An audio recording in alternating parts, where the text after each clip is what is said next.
Peace never lasts for men who've ruled in shadows. 3 years after Jinwoo Park disappeared into a quiet life, a single photograph changes everything. His daughter's face, posted innocently online by her school, reaches the wrong eyes. And when a black car appears outside their home at midnight, Jinwoo realizes the truth. You can leave the empire, but the empire never leaves you.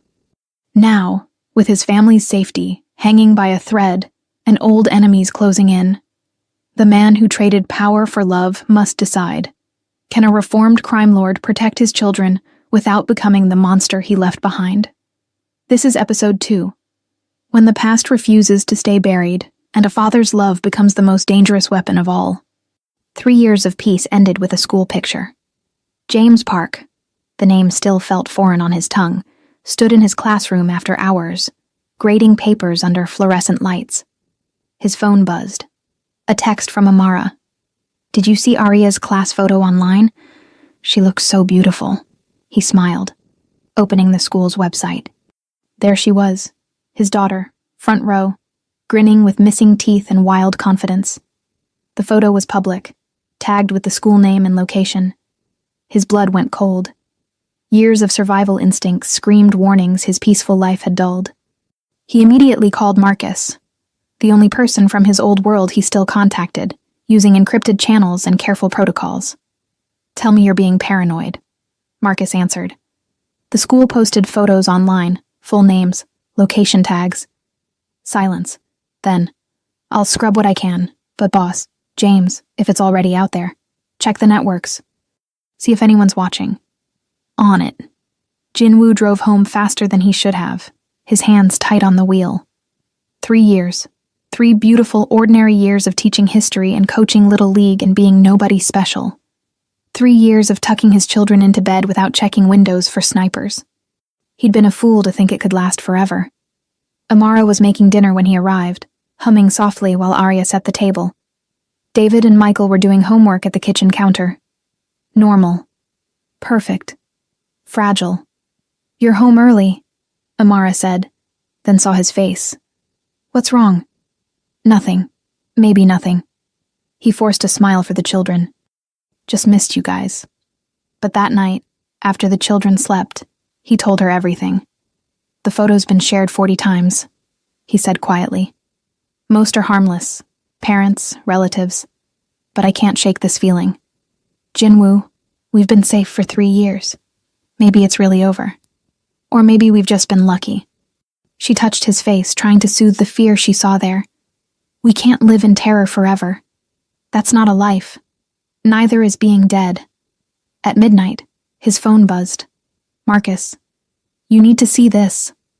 The attached image showed a screenshot from a dark web forum. Arya's school photo. And beneath it, a single line in Korean. "Found him." Jinwoo's hands shook. "How long do we have?" "Unknown. Could be days, could be hours, could be nothing. Just talk." "We both know it's not nothing." He looked at Amara sleeping peacefully beside him and felt the weight of every choice he'd ever made. He'd thought love could save him from his past. But the past wasn't interested in salvation. Only in collection. The black car appeared 3 days later. Jinwoo was walking the children home from school when he spotted it. Expensive, tinted windows, idling 2 blocks away. His old instincts roared to life. He kept his pace casual, but his mind raced through scenarios, exits, defensive positions. "Dad, why are you squeezing my hand so hard?" David asked. He loosened his grip immediately.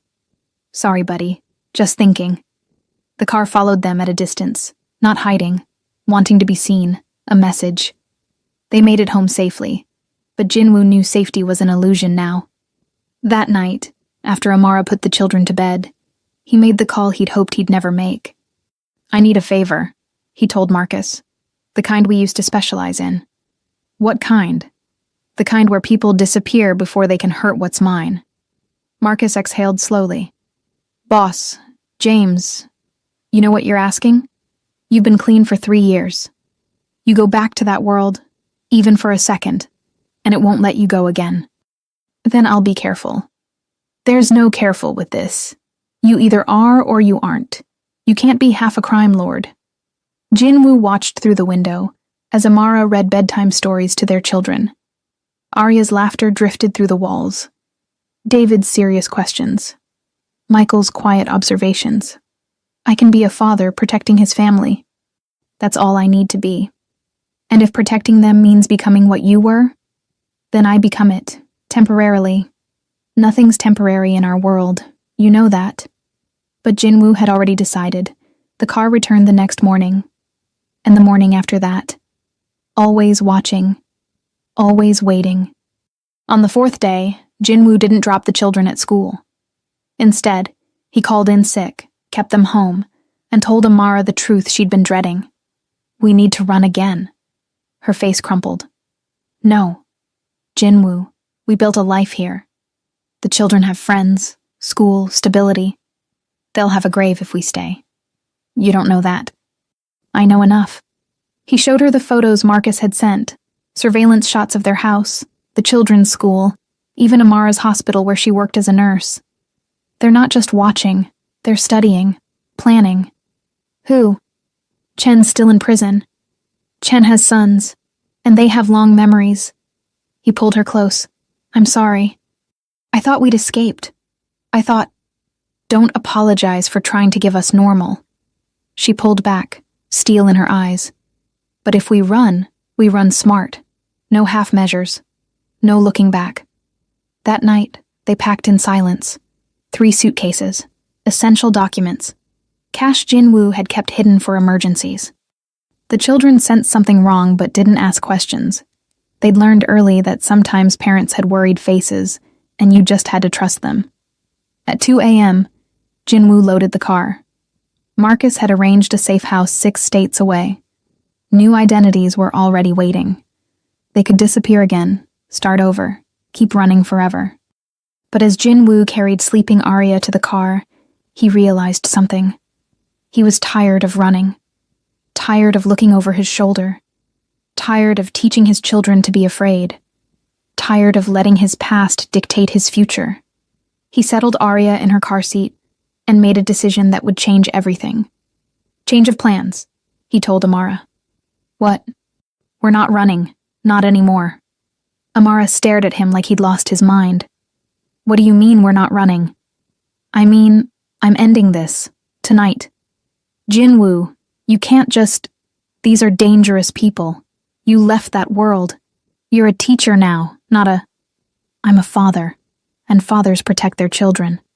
He cupped her face gently. Take the kids to Marcus's safe house. I'll handle this and meet you there. Handle this how? He didn't answer. Didn't need to. She saw it in his eyes. The crime lord she'd fallen in love with. The dangerous man he'd buried beneath 3 years of normal life. No. Her voice shook. You promised me you were done with that life. I am done. This is just cleanup. Cleanup that might get you killed. Or cleanup that keeps you alive. He kissed her forehead. I won't become what I was. But I'll use what I know. There's a difference. She wanted to argue. He saw it in her face. But she also knew him well enough to know when his mind was made. Promise me you'll come back. I promise. Promise me you won't lose yourself doing whatever you're about to do. That promise was harder. I'll try. By 3 a.m., Amara and the children were on the road to safety. Jinwoo stood in their empty house, phone in hand, and made a call to a number he'd memorized but never dialed. This is Chen's son, a voice answered in Korean. I was wondering when you'd call. You've been following my family. We've been reminding you that debts don't expire. Your testimony put my father away. Now you pay the price. Name it. Laughter, cold, cruel. Your empire. We want what you built. The contacts, the roots, the connections, everything you handed to the FBI, we want it back. And you're going to help us rebuild. And if I refuse? Your daughter has a beautiful smile. Would be a shame if she lost it. Jinwoo's hand tightened on the phone. This was the moment. The choice between who he'd been and who he'd become. Between violence and surrender. Between protecting his family and protecting his soul. Where do we meet? He asked quietly. The old warehouse, Pier 17. You remember it. He did. He'd killed 3 men there once. Another lifetime ago. 1 hour. Come alone. Jinwoo hung up and stared at his reflection in the darkened window. The teacher was gone. The husband, the father, the man who'd chosen peace. All gone. In their place stood someone older, colder, infinitely more dangerous. He opened a hidden panel in the basement and retrieved things he'd hoped never to touch again. A gun, clean and loaded. A knife, perfectly balanced. And a phone with one contact. Marcus. I need you at Pier 17, full team. Non-lethal if possible. And if not possible, then we do what we have to do. The warehouse at Pier 17 stood like a monument to Jinwoo's past. Rusted metal, broken windows, the smell of salt and decay. He'd owned this place once, used it for meetings that ended in blood more often than handshakes. Now it was abandoned, forgotten, the perfect place for ghosts to meet. Jinwoo arrived at 4 a.m., the city still sleeping, unaware of the violence brewing in its shadows. He parked 2 blocks away and approached on foot, every sense heightened, every instinct screaming. This was the world he knew, the dance of predator and prey, the careful calculation of threat and response. Marcus and his team were already in position. 5 men Jinwoo trusted with his life, hidden in the darkness, watching. They communicated through earpieces, voices crackling softly. 3 vehicles, Marcus reported. 12 hostiles, maybe more inside. Boss, this is a setup.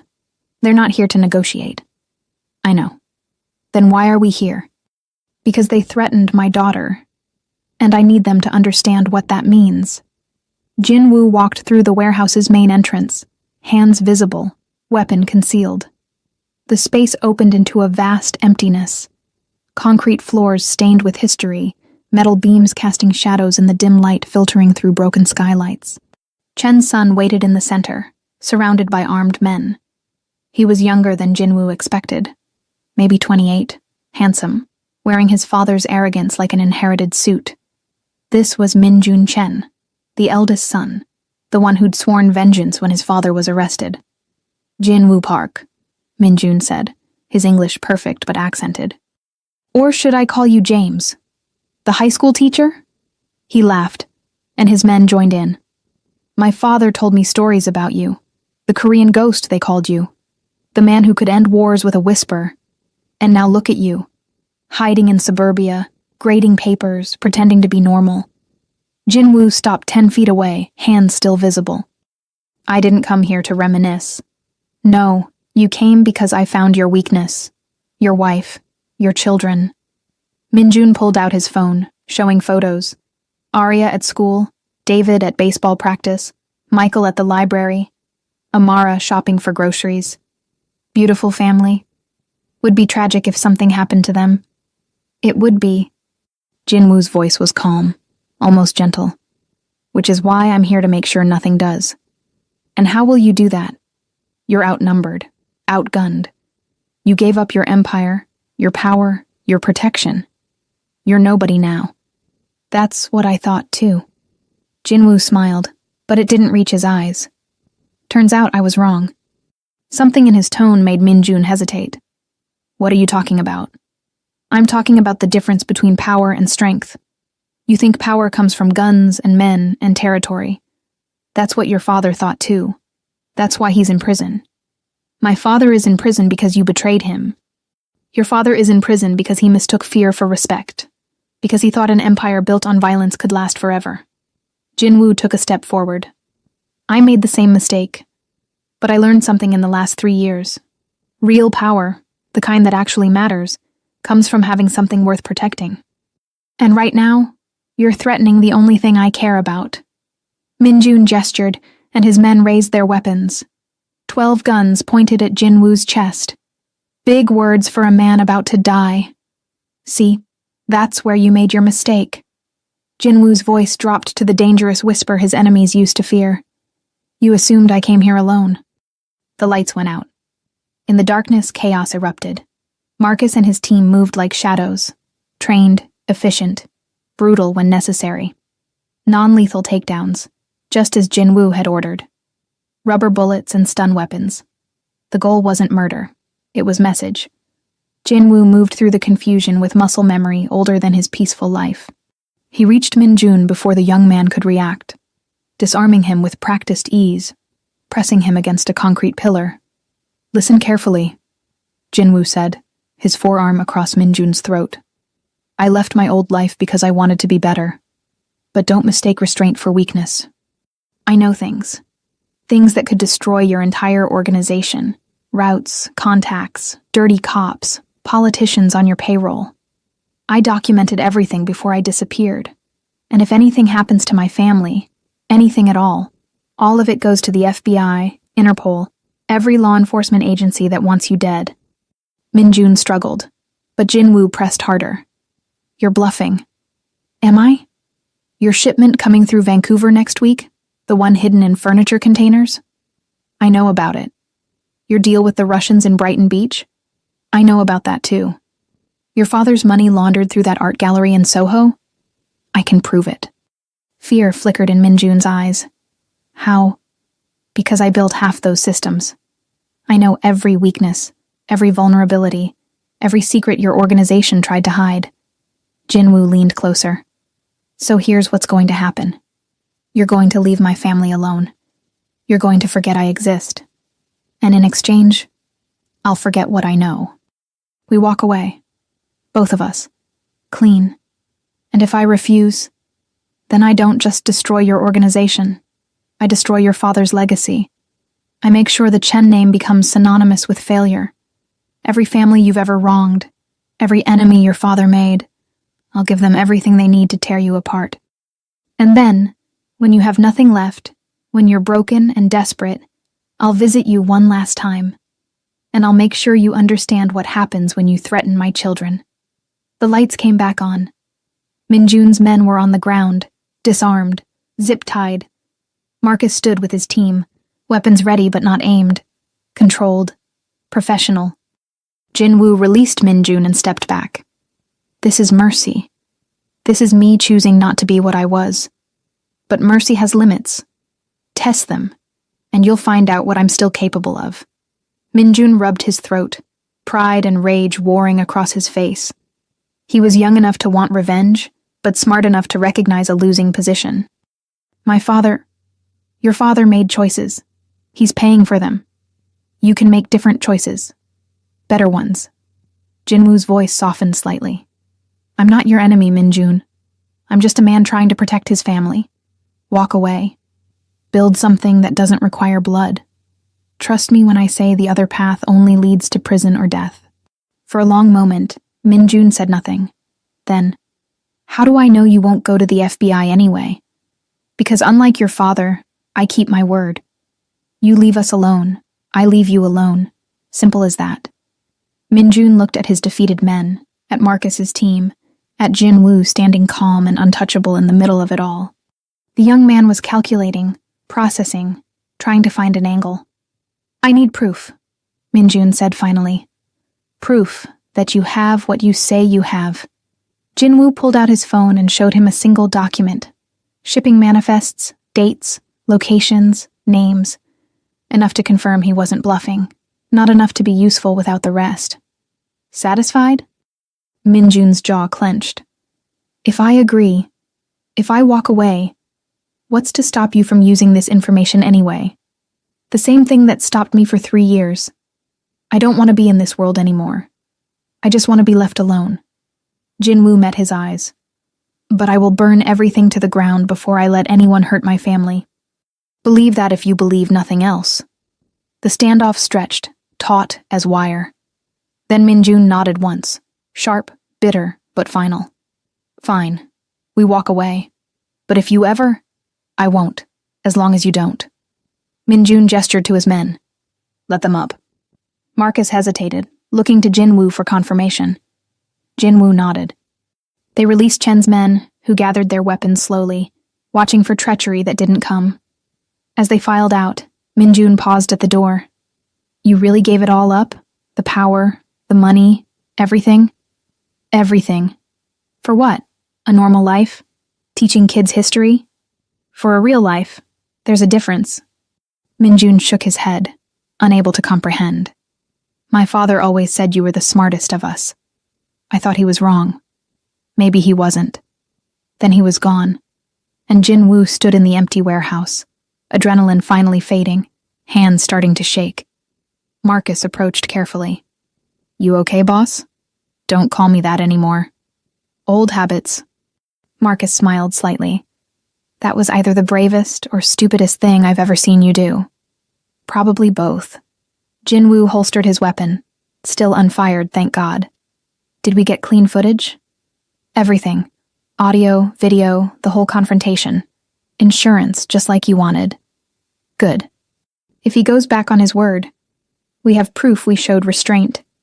And if he doesn't go back on his word, then maybe, just maybe, we finally get to be free.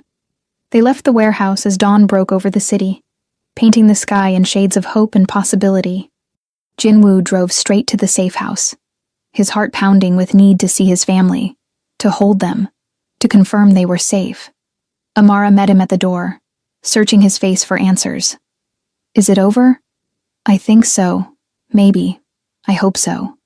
She pulled him inside, and the children rushed over, 3 small bodies crashing into him with the force of love. He held them tight, breathing in their innocence, their trust, their absolute belief that their father could keep them safe. And for the first time in days, he believed it too. The weeks after the confrontation passed in careful silence. Jin-woo waited for retaliation that didn't come, watched for black cars that never appeared, monitored the networks through Marcus for any sign that Min-jun had changed his mind. But there was nothing. Just blessed, terrifying silence. Maybe he actually listened, Marcus said during one of their encrypted calls. The Chen organization's been quiet. No moves against you, no chatter about revenge. They're focusing on their own operations. Or they're planning something we can't see. Boss, James, you can't live your whole life waiting for the other shoe to drop. Watch me. But Amara wouldn't let him retreat into paranoia. She saw the way he checked windows constantly, the way he tensed at unexpected sounds, the way he barely slept. One night, a month after the warehouse, she found him on the porch at 3 a.m. watching the empty street. Come to bed, she said softly. Soon. Jin-woo. She sat beside him, taking his hand. We're safe. You made us safe. But if you can't believe that, if you can't let go of the fear, then they've already won. I just keep thinking, what if I missed something? What if there's an angle I didn't see?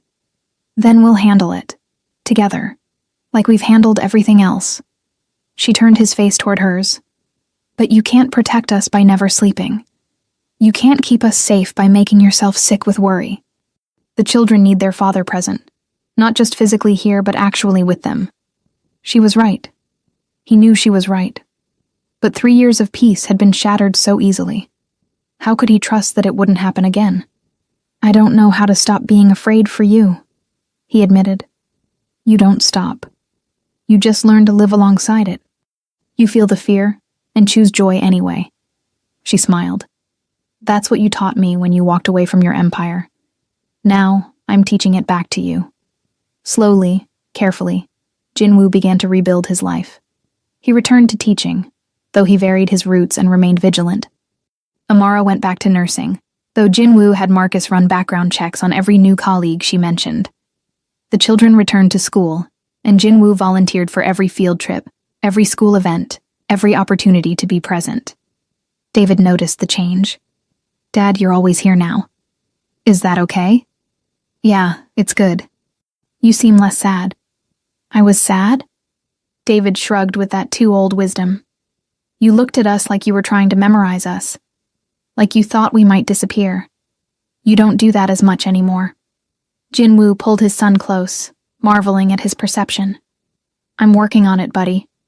3 months after the confrontation, something unexpected happened. Jin-woo received a letter, handwritten, no return address, postmarked from Korea.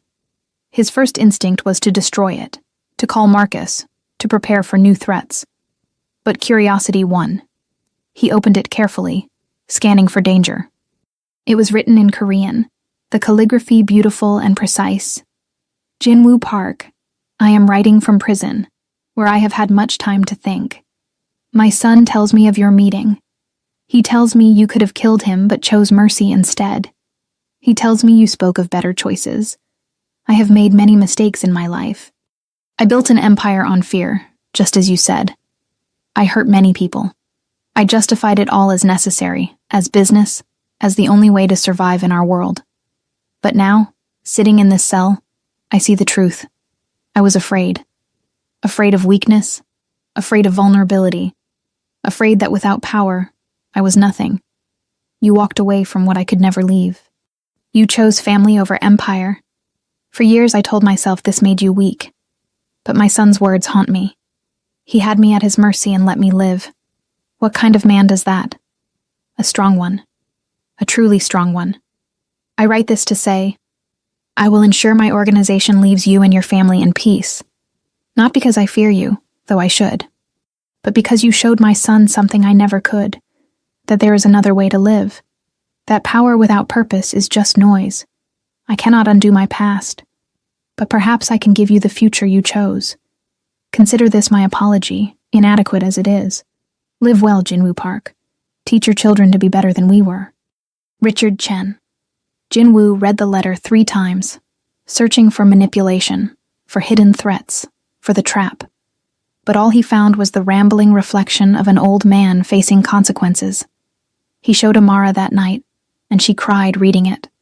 Do you think he means it? I think prison changes people, sometimes for the better. And Minjun? According to Marcus, he's been restructuring the organization, moving away from violent operations, focusing on legitimate businesses. Maybe our conversation actually stuck. Or maybe, Amara said softly, you gave them what no one else ever did. A choice. A real one. That possibility sat with Jinwoo for days. He'd spent so long believing that people in his world couldn't change, that the darkness was permanent, that once you chose that life, you were trapped forever. But he'd changed. He'd walked away. He'd chosen love over power, family over empire, hope over certainty. Maybe others could too. 6 months after the warehouse confrontation, life had settled into a new rhythm. Jinwoo still had nightmares sometimes, dreams of losing his family, of his past devouring his present. But they came less frequently now. And when he woke, gasping, Amara was there, solid and real, reminding him that love had won. The children were thriving. David had joined the robotics club and talked endlessly about engineering. Michael had discovered a talent for painting, his quiet nature translating into stunning artwork. And Arya, fierce, brilliant Arya, had decided she wanted to be a lawyer when she grew up, to help people who can't help themselves. Jinwoo had smiled when she announced this. That's a wonderful goal, sweetheart. Is it true you used to be important? Before you were a teacher? The question came out of nowhere, catching both him and Amara off guard. They'd been careful never to discuss his past in detail, offering only vague explanations about Daddy's old job when the children asked why they'd moved, why they'd changed their names. What makes you ask that? Jinwoo deflected gently. David found old photos in the basement. You looked different. Scary, kind of. And there were other men in suits, and everyone looked serious. Jinwoo exchanged glances with Amara. They'd known this conversation would come eventually. The children were getting older, more curious, more aware that their father's past held shadows. I did work a different job, Jinwoo said carefully. Before I was a teacher, I worked in business, international business. It was stressful and sometimes dangerous, and I wasn't happy doing it. So you quit? Yes, because I realized that being successful doesn't matter if you're not with the people you love. Arya considered this seriously. Was it hard to quit? Very hard. Probably the hardest thing I've ever done. But you did it anyway. Because you wanted to be with us more than you wanted to be important. Exactly. She hugged him suddenly, fiercely. I'm glad you chose us. Me too, baby. Every single day. That conversation stayed with Jinwoo. His children would eventually learn the full truth. Maybe not all the details, but the shape of it. They'd have to decide for themselves what kind of man their father was, whether his past disqualified him from his present. He hoped they'd see what he was trying to see, that people could change, that choices mattered more than history, that love was stronger than legacy. On the 1-year anniversary of the warehouse confrontation, Jin-woo took his family camping. Something normal, something peaceful, something that would have been impossible in his old life. They set up tents in a state park, roasted marshmallows, told stories under the stars. As the children slept in their tent and he and Amara sat by the dying fire, he felt something he'd never quite managed before. Contentment. "What are you thinking?" Amara asked, her head on his shoulder. "That I'm grateful. For all of it. The fear. The running. The hard choices. Because they led us here. No regrets? About my old life? 1,000 regrets. About leaving it? Not one." She kissed him softly. "I'm proud of you. For everything you've done to keep us safe. For everything you've sacrificed to be the man they need. They made me that man. You made me that man. I was just smart enough to let you." That night, Jin-woo slept without nightmares for the first time in months. And when he woke to his children's laughter and the smell of campfire breakfast, he realized something profound. He'd spent 20 years building an empire that everyone feared. But in 3 years, he'd built a family that everyone loved. And there was no comparison which one mattered more. 2 years after the confrontation at Pier 17, Jin-woo stood in his classroom watching his students debate the ethics of revolution. They were passionate, idealistic, convinced they could change the world if given the chance. He used to think like that too. Used to believe that power was the answer to every problem. Now he knew better. "Mr. Park," one student asked, "do you think people can really change? Like, fundamentally change who they are?" The class waited for his answer. Jin-woo thought about the crime lord he'd been, the teacher he'd become, the father he was still learning to be.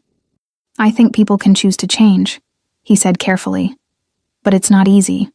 It requires sacrifice, courage, and usually a reason bigger than yourself. Most people never find that reason. But when they do, they're capable of remarkable transformation." After class, he found a note on his desk. "Faculty meeting, 3 p.m., principal's office." Jin-woo's old instincts flared. Unexpected summons, potential threats. But he pushed them down. Not everything was danger. Sometimes a meeting was just a meeting. Except this time it wasn't. Principal Morrison was waiting with someone Jin-woo didn't recognize, a woman in her 40s, professional, carrying a folder. "FBI," his instincts whispered, though she hadn't identified herself. "Mr. Park, this is Agent Sarah Chen," Morrison said nervously. "She has some questions for you." Jin-woo's blood ran cold. "Chen, same last name. Coincidence? Or—" "We're not related," Agent Chen said, reading his expression. "Though Richard Chen is why I'm here." Jin-woo sat carefully, every muscle tense despite his outward calm. "I'm listening. Richard Chen died in prison last week. Heart attack. But before he died, he made arrangements. Specifically, arrangements concerning you and your family." "What kind of arrangements?" Agent Chen opened her folder. "He left a recorded testimony, hours of it. Names, dates, operations, everything the FBI needed to dismantle his organization completely. He also left a letter specifically stating that you and your family were to be left alone, that anyone who violated this would be betraying his final wishes." Jin-woo processed this information slowly. Chen had kept his word. Even in death, he'd tried to protect them. "Why are you telling me this?" "Because his testimony mentioned you. Not in a way that implicates you. He was very careful about that. But he spoke about why he cooperated. He said, and I quote, "Jin-woo Park showed my son mercy when he could have shown violence. He chose a different path when we all thought there was only one way to live. Perhaps it's time I made a different choice too. I don't understand. What do you want from me?" Agent Chen leaned forward. "The FBI has been tracking you since you entered witness protection. We know you've stayed clean. We also know you could have returned to your old life a dozen times but chose not to. That kind of sustained change is rare, almost unheard of.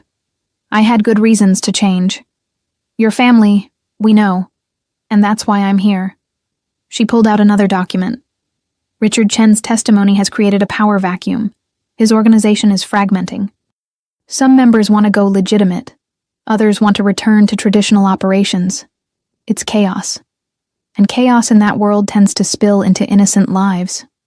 Jinwoo's jaw tightened. If you're asking me to get involved, I'm not. I'm telling you that the FBI is using Chen's testimony to offer deals to other organizations. Get out of the life, cooperate with us, receive immunity and protection. It's a first-of-its-kind program. And this concerns me how? Because you're proof it works. You walked away and survived. You built a real life. We want to use your story, not your name, not identifying details, but your journey, to encourage others that there's a way out. Jinwoo sat back, stunned. You want me to be some kind of example? Not publicly, just in conversations with people considering the program. Would you be willing to talk to them? Anonymously, safely, just to share your experience? He thought about Minjun Chen, young and arrogant, so convinced that power was the only way. He thought about all the others like him, trapped in a cycle of violence because they couldn't imagine anything different. I need to discuss this with my wife. Of course. Take your time. That night, Jinwoo told Amara everything. She listened quietly, her hand in his, processing the implications. What do you want to do? She asked finally. Part of me wants to say no. To keep our heads down, stay invisible, never risk exposure. And the other part? The other part thinks about all the people trapped in that world, thinking they have no choice. Maybe I could help them see there's another way. Amara was quiet for a long time. Then, do you remember what you told Arya? About choosing us over being important? Yes. This isn't about being important. This is about helping people who are where you used to be. That's not ego. That's compassion. She squeezed his hand. If it's safe, if the FBI can really protect our anonymity, I think you should do it. Even if it means talking about my past. Your past is part of who you are. Not all of who you are, but part. Maybe it's time to use that past to help create different futures. Jinwoo met with Agent Chen again the following week. They established strict protocols. Anonymous meetings, no names, no identifying information. He would speak with people considering the FBI's exit program, sharing his experience, answering questions, offering hope. The first meeting was with a man in his 30s, built like a fighter, eyes hard with experience.